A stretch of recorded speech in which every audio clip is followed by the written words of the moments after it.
Hi everyone, it's Jeanette here from the Sewing Studio. Welcome to another tutorial, which today we thought we would do Valentine's. And I thought I would share with you this little sort of wall hanging or table topper that I made a few years back now, using 5-inch squares, so using a charm pack.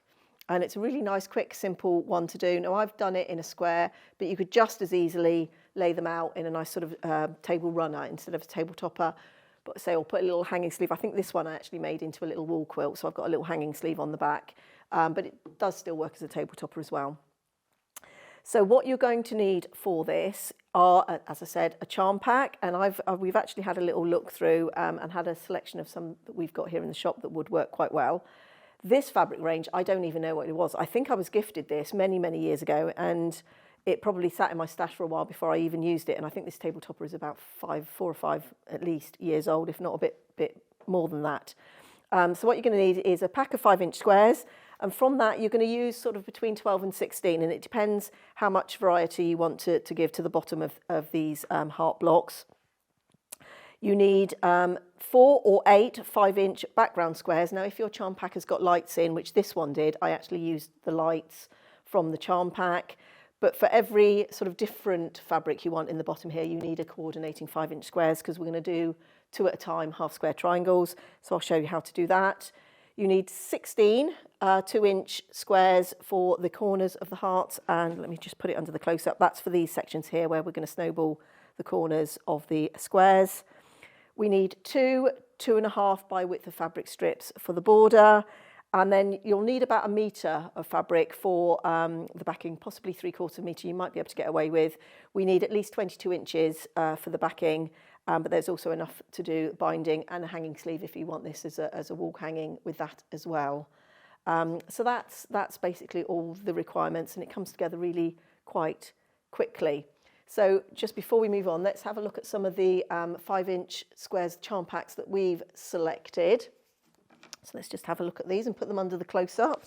Let's do one at a time. This is one that's sort of a current fabric line called Love Struck by Lella Boutique, and it's got some really beautiful sort of soft pinks, and I love that sort of soft sort of blue colour. It's almost got a sort of a hint of green in it, but I would definitely put that on the blue range. So this is a really lovely soft colourway, and there would be some technical low volume, but or some lights, as I call them, prints in there that you would be able to use. But there's not a huge amount, and that's one thing you do need to check with the charm packs.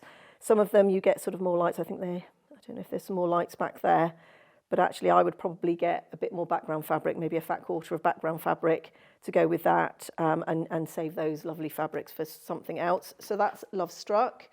There's also this lovely one, Ridgewood by Minnick and Simpson, which is all sort of nice reds and pinks, which would work really well in this. And that's got more lights in, so you could probably get most of the stuff for your table topper out of this one charm pack. So the fabric we're using today is an old range from Three Sisters called Sanctuary, but we've actually had a look at what we've got here. I buy quite a lot of Three Sisters fabric, so I've always got lots of it in my stash. But this is one of their latest charm packs they've got out, which is called Honey Bloom. And it's really these really lovely soft colours, but so not traditional Valentines, but we think it would look gorgeous in those as well. Some really nice soft colours, and also collections for a cause, etchings. There's a fabric line out at the moment, which is a collaboration that includes Three Sisters, and there's definitely some sort of colours in there that would work well. This doesn't have to be made Valentine. I'm thinking of this Valentine's theme, but it doesn't have to be Valentine's fabrics. So we also picked with thoughts going towards warmer weather and spring, a lovely fabric range called Emma by Sherry and Chelsea. And this is definitely sort of reminiscent of lovely spring colours, but there's some nice lights in here that you could possibly use in this as well. So there's just a few ideas for some fabrics for you. Okay, so for each block, we are going to need either 1 or 2 5-inch squares. Actually, I'm just going to pull this one forward again. Because I made this sort of scrappy, you can either have the bottom, and we're making this unit here for the half square triangles, you can either have those fabrics, have 4 and just sort of mix and match them across the 4 blocks, but it only sort of needs 1. So 2 5-inch squares, 1 of background, 1 of your charm pack will make 2 of these blocks. So I've got some already made because I've been making some other blocks to do this with. So I'm just going to show you how to make one here. So I've chosen this lovely grey spotty fabric, and I've got a 5-inch square of background. And I'm just going to check which way around that is. It is that way. And all I'm going to do is draw a line from corner to corner on the back of the background square. Now, while I've got the pen in hand, I'm just going to put those two together. I'm actually going to take 4 2-inch squares. So for each heart, you need 4 2-inch squares and 2 4.5-inch squares. So for these charm pack squares, I've trimmed them down to 4.5 inches. And I'm going to mark all of these corner to corner as well. And just to avoid confusion, because we're going to sew these slightly differently, the large squares and the small squares, I'm going to do this one step at a time.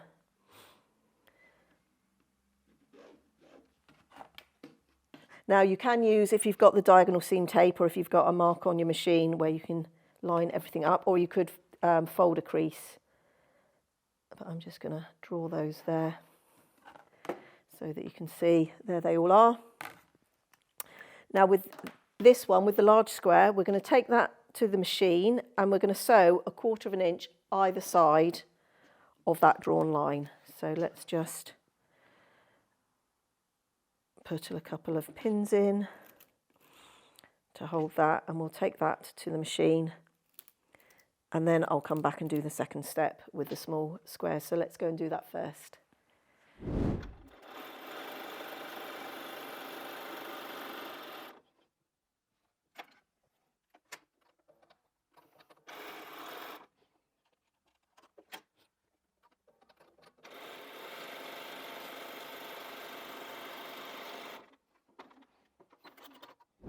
So you can see there, I've sewn 1/4 inch either side of that line.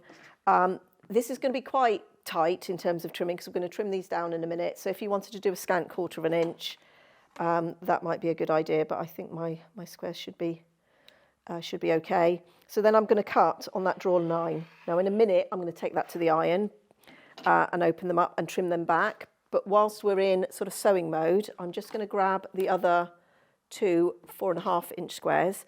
So for the whole 4, you need a total of 8 of a 4.5-inch squares for the tops of your hearts. So we're going to take these and then we're going to place those in 2 of the corners. So if you've got a directional fabric, this is going to be the top of the heart. So your direction needs to go that way.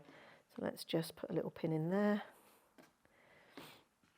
And then these go so that the lines point in towards each other. But these are really nice, quick, simple blocks to do. And then while I'm here, let's put these 2 on.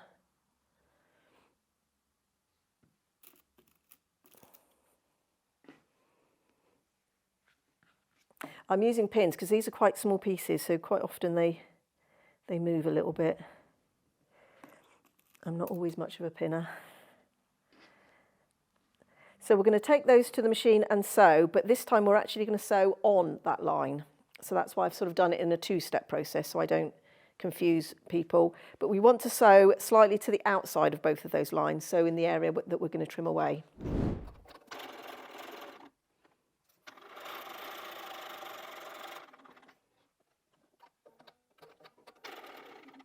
So if I just point out here, you can just see here my needle is just touching the outside of that line there.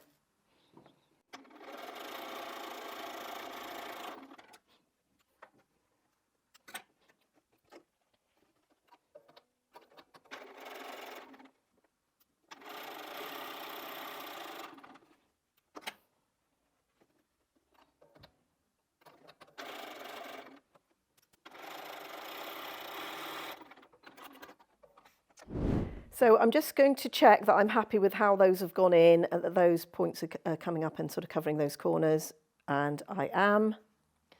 So I'm just going to trim away now. I'll get my smaller ruler out, it's a little bit easier to work with. just 1/4 inch, and you could scissor cut that. I tend to rotary cut.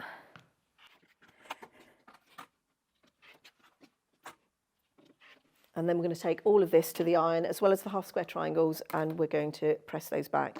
Now I suggest you press one block so the seam goes under the background, and one block so the seam goes under the charm pack square, because that way when we come to put the block together you'll have seams going in opposite directions, and they'll nest a little bit better. So let's just go and do that. So I've got my half square triangles here as well, so I'm going to press these at the same time.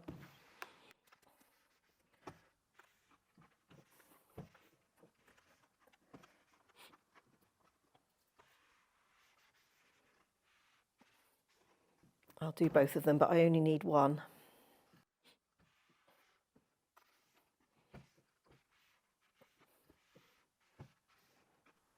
And this one I'm actually going to get to go under.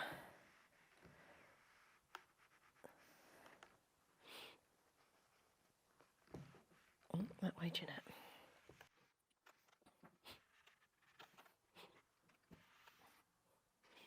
And now we've got the components.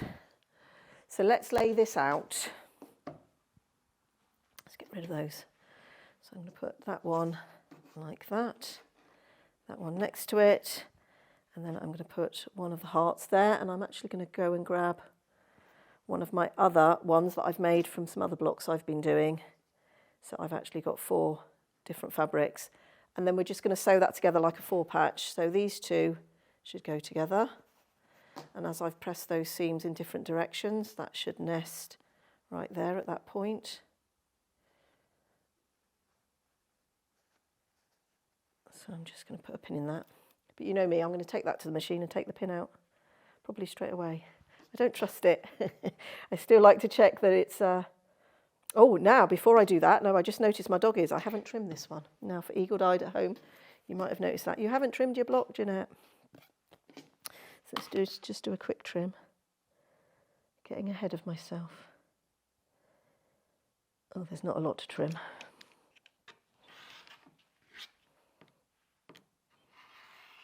The dog ears gave it away.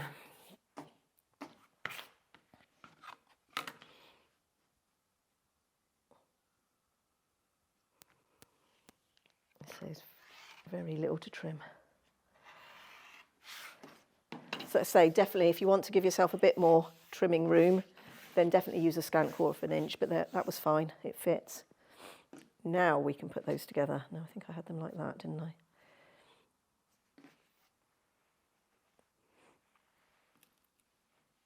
I think I've ironed those seams both the same way, so all I'm going to do there is just make sure that one goes the opposite way, and it will nest nicely there at the bottom as well. So let's take those to the machine and sew those. So as I said, I'm taking the pin out because I just like to check that nothing's moved and that it's feeling flat where those two seams have come together.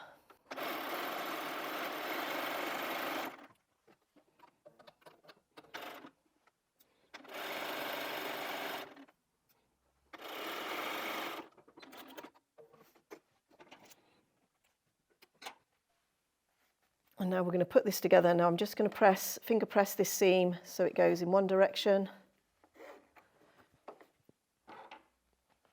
And then the bottom one, I'm going to finger press the seam so it goes in the opposite direction. So the top one's gone to the left and this bottom one's gone to the right. There's nothing to match here at the corners, it's just that centre point. Now I don't think I need my sarta scrap here because that's a big enough piece of fabric to not get pushed down into the sewing machine.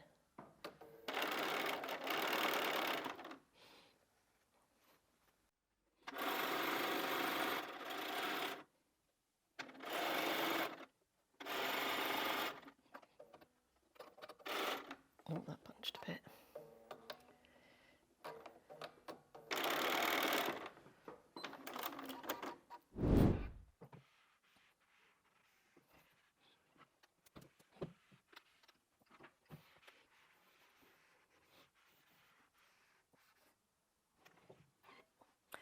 There we are. So we've given that a press, and now we can just do our layout. Now I've made the other 3 blocks and I've joined those 2.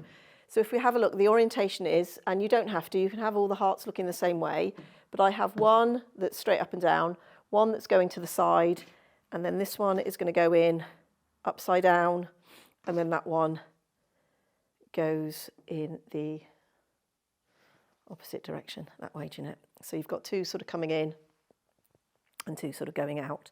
So I'm going to join these 2 blocks together, and then we can sew this final seam and put the whole centre of the heart topper together. Now once again, the only seam to match will be this centre seam here. So I'm going to just put a pin in it, and then we're going to sew all the way down there and then attach those 2.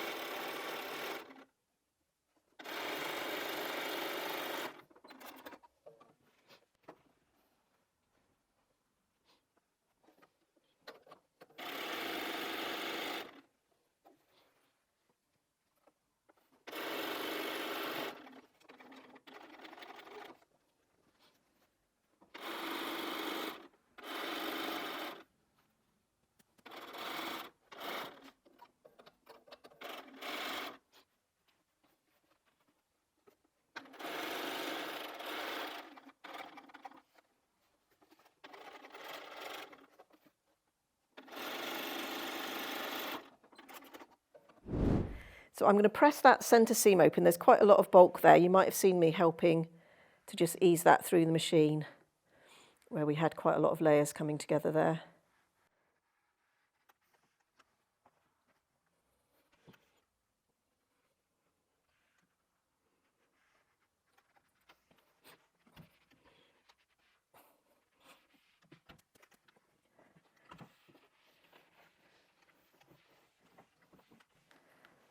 That was a bit of a whiz, wasn't it?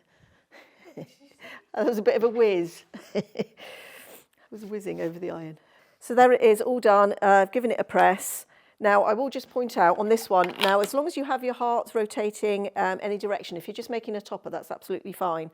But I actually thought this would make quite a nice bed runner. There was a comment we had in one of the videos saying, could I come up with some bed runner ideas? And I'm actually working on something specifically. But when I was making this, I was thinking actually you could do some of these and put some sashing in between and do a row of these, and these would look really nice as a bed runner.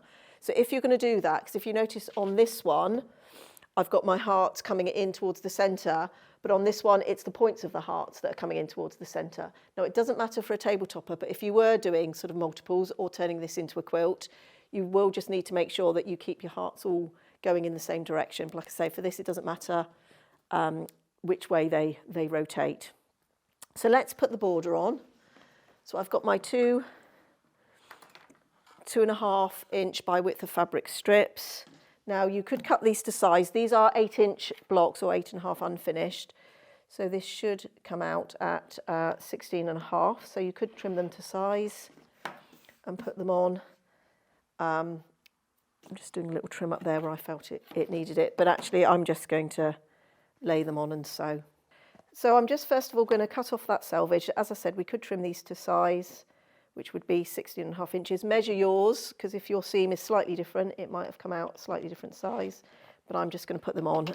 It's only a short distance, so it's unlikely I'm going to have a wavy border if I do it like this. And if you are concerned, pin it into place. But you just want to lie it flat, and when you're putting it through the machine, just make sure you're not sort of tugging and pulling on it to stretch anything.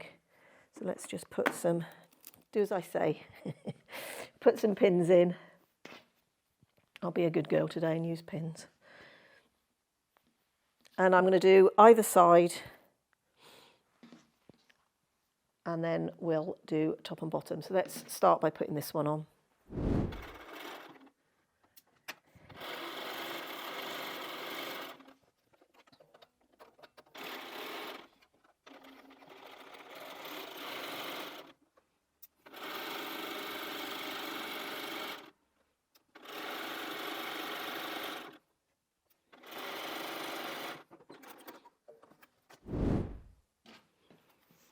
So I'm just going to trim that off. Now you probably notice me again, it's quite bulky. Where the points of those hearts are, it's quite bulky there.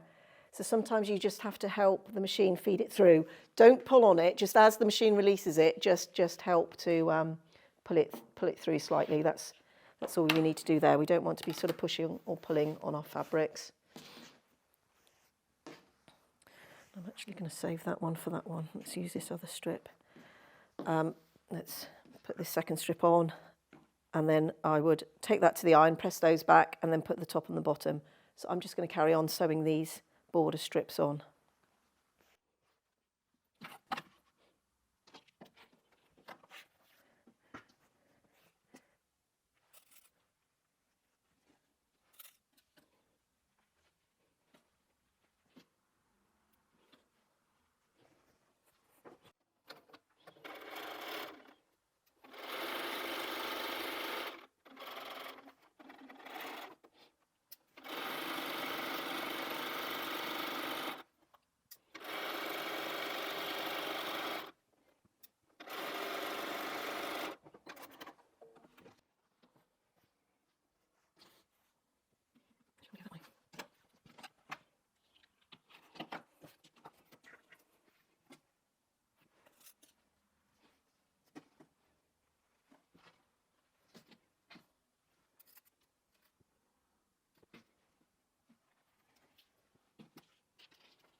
So I'm just going to trim these off, and I always trim these before I open them out. I find you can get a nicer square by doing that. And then we'll take this to the iron and give it a press.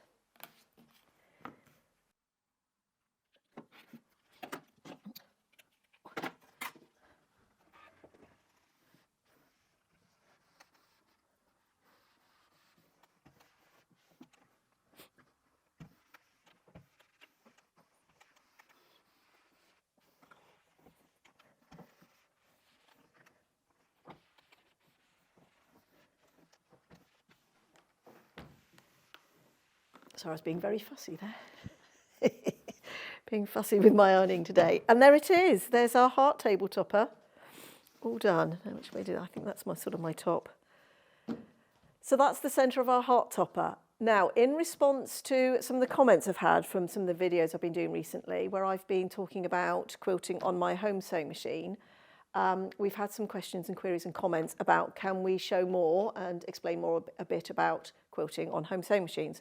So I thought this would be a perfect project to do that with. So we will come back with part 2.